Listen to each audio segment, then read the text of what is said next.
Έξω απ' την Ελλάδα είναι ατοική. Καμία εμπλοκή, καμιά συμμετοχή. Έξω απ' την Ελλάδα είναι ατοική. Καλούμε και τους εργαζόμενους στο σιδηρόδρομο να πάρουν και αυτή τη θέση τους δίπλα στο λαϊκό κίνημα, δίπλα στο εργατικό κίνημα, όπως και οι συνάδελφοί τους στη Θεσσαλονίκη που δεν δέχτηκαν να πάρουν μέρος στη μεταφορά πολεμικού υλικού. Αντίστοιχα τους εργαζόμενους και στο λιμάνι. Είναι και δικιά μας υπόθεση.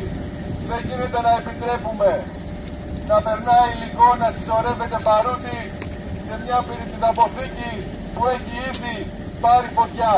Να είμαστε σήμερα εδώ, γιατί ο λαός της Ουκρανίας έχει γίνει σάκος του box ανάμεσα στα συμφέροντα από τη μία της Ρωσίας, από την άλλη των Ηνωμένων Πολιτειών, της Αμερικής, της Ευρωπαϊκής Ένωσης.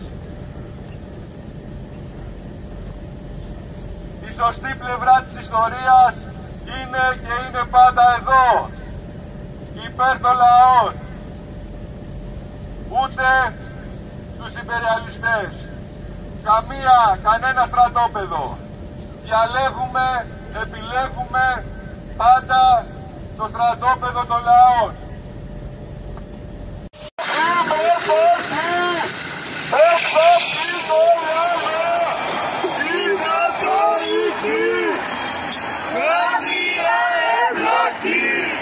Καμία συμμετοχή.